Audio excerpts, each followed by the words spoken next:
ជំរាបសួរទៅដល់ fan ទាំងអស់ដែលកំពុងតាមដានទស្សនានៅ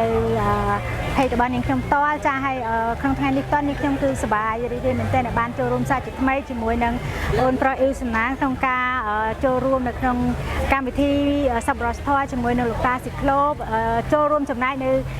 ការផ្ដល់ជូននៅសេចក្តីស្រឡាញ់នៅក្នុងថ្ងៃ Valentine Day ទោះបីជាយើងធ្វើនៅមុនថ្ងៃទី 12 ខែកុម្ភៈនេះក្តីប៉ុន្តែជាការចូលរួមផ្ដល់នៅក្តីស្រឡាញ់ជូនទៅដល់លោកតាស៊ីក្លូចំនួនប្រហែលជា700នាក់នៅក្នុងថ្ងៃនេះផ្ទាល់តែម្ដងពីព្រោះជាក់ស្ដែង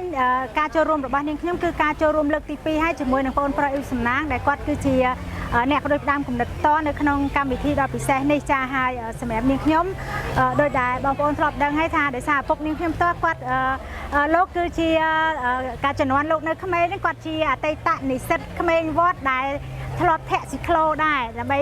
ចិញ្ចឹមជីវិតរបស់លោករៀនពេលយប់ចាពេលយប់គាត់ធាក់ស៊ីក្លូដើម្បីយកលុយទៅរៀនចាអញ្ចឹងសម្រាប់នៅពេលដែលឃើញលោកតាធាក់ស៊ីក្លូហ្នឹងគឺមានអារម្មណ៍ថាអាណិតលោកមែនទែនហើយឃើញថាលោកមានវ័យចាស់ខ្លាំងមែនទែនហើយអ្វីដែលយើងអាចចូលរួមផ្ដល់នៅក្តីស្រឡាញ់ផ្ដល់នៅក្តីអាណិតមេត្តាជូនលោកបានថ្ងៃនេះគឺជាការចែករំលែកផ្ដល់ជូននៅអាហារ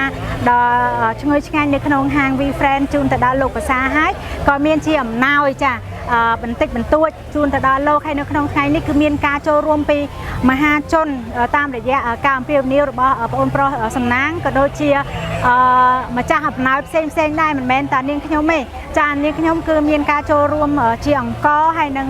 ជាគ្រឿងឧបភោគបរិភោគក៏ដូចជានេះផ្សេងផងដែរនឹងថវិកាតិចតួចហើយក្នុងនោះក៏មានជាម្ចាស់ទៀនផ្សេងម្ចាស់អំណោយផ្សេងទៀតដែរហើយសម្រាប់នាងខ្ញុំតក៏អរគុណទៅដល់ក្រុមហ៊ុនអង្គខ្មែរក្រុមហ៊ុនខ្មែរបណ្ឌិតចាអង្គខ្មែរបណ្ឌិតដែលលោកបានធ្វើការឧបត្ថម្ភអង្គឲ្យនាងខ្ញុំចំនួន100កញ្ចប់ចាបន្ថែមនៅក្នុងកម្មវិធីនៅក្នុងពេលនេះផងដែរហើយនាងខ្ញុំក៏បានឧបត្ថម្ភបន្ថែមជូនទៅដល់លោកតាឲ្យបានគ្រប់ផងដែរហើយជាងនេះទៅទៀតក៏អរគុណទៅដល់មហាជនទាំងអស់ដែលបានរួបរวมគ្នាដើម្បីបង្កើតកម្មវិធីនេះសង្ឃឹមថាឆ្នាំក្រោយយើងនឹងមានកម្មវិធីនេះបន្តទៀតចាអរគុណច្រើនចូលរួមនៅក្នុងការចែករំលែកនៅភាពល្អនិងខ្មែរស្រឡាញ់ខ្មែរទាំងអស់គ្នាណាអរគុណច្រើន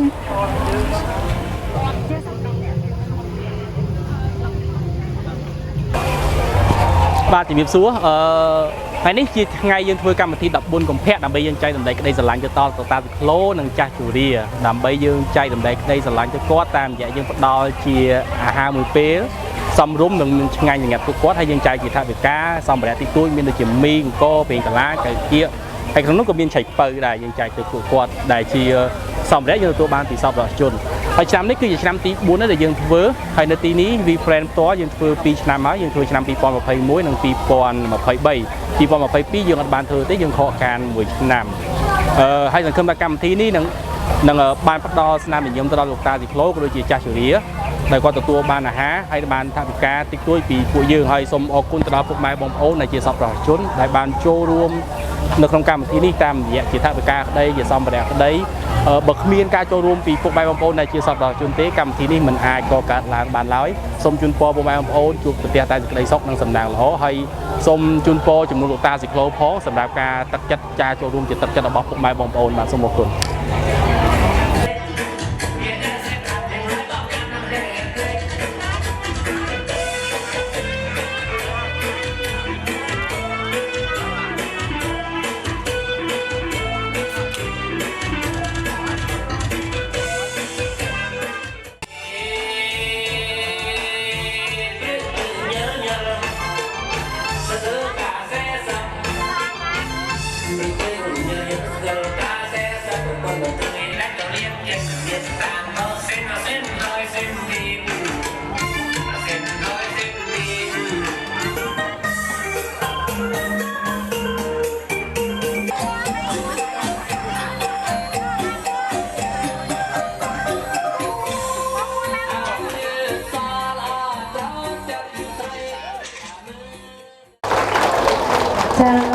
ជាកិច្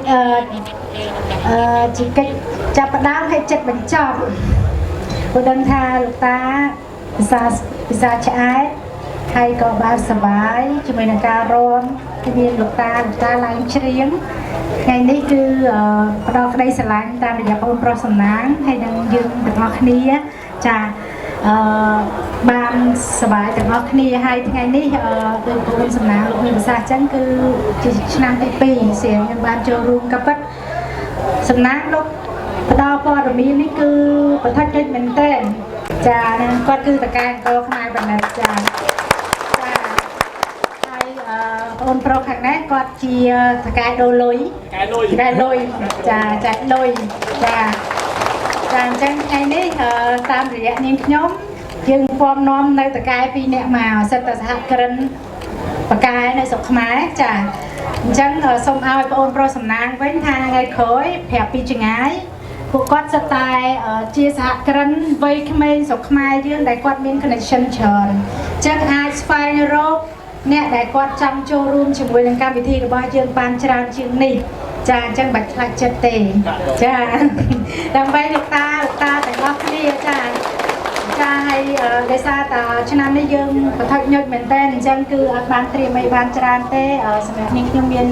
របស់តិចតួចហើយដោយសារតកែអង្គលោកបាន sponsor អង្គមកខ្លះចាហើយតកែលុយក៏ sponsor លុយចាអញ្ចឹងយើងមានជាការផ្ដល់ជូនលោកតាហើយសង្ឃឹមថាលោកតាគឺមានសុខភាពល្អអ្វីដែលសំខាន់គឺលោកតាមានវ័យចាស់ហើយសំខាន់គឺសុខភាពល្អអាយុវែងហើយនឹងបន្តនៅអាជីពនេះបន្តទៀតពីព្រោះថារដ្ឋាភិបាលឥឡូវនេះគឺយើងបន្តពី COVID 3ឆ្នាំមកស្រុកយើងឥឡូវសុខសប្បាយហើយដូចជាលោកតាខាងដូចជាប្រធានក្រុមហើយលោកតាគាត់បានខ្សឹបប្រាប់មិញថាឥឡូវនេះគឺភ្ញៀវទេសចរកើនមកវិញហើយចាអញ្ចឹងគាត់បានមានភ្ញៀវហើយគឺភ្ញៀវភាគច្រើនជូនថវិកាគាត់ដែរហើយការ COVID ប្រហែលឆ្នាំហ្នឹងសម្ដេចលោកជួយទៀតចាអញ្ចឹងបានន័យថាដោយពាក្យចាស់លោកដោយសម្ដេចលោកសន្យាថាមិនឲ្យប្រជាជនខ្មែរណាម្នាក់ស្លាប់ដោយសារអត់បាយហូបទេចាហើយបើអត់បាយហូបមករកតកែអង្គចានេះតែតកែអង្គនេះចាត្រឹមតែមកបាយហូបតកែអង្គសន្យាអត់តកែអង្គបាទអត់អីទេបាទតែមកបាយអត់បញ្ហាទៅបើទៅហាងអង្គខ្មែរបណ្ឌិតបានបាទមកហូបបាទអញ្ចឹងថ្ងៃនេះគឺសូមផ្ដល់នៃក្តីស្រឡាញ់និងការគោរពជូនដល់លោកតា Tax Club ទាំងអស់គ្នាណាចាអរគុណ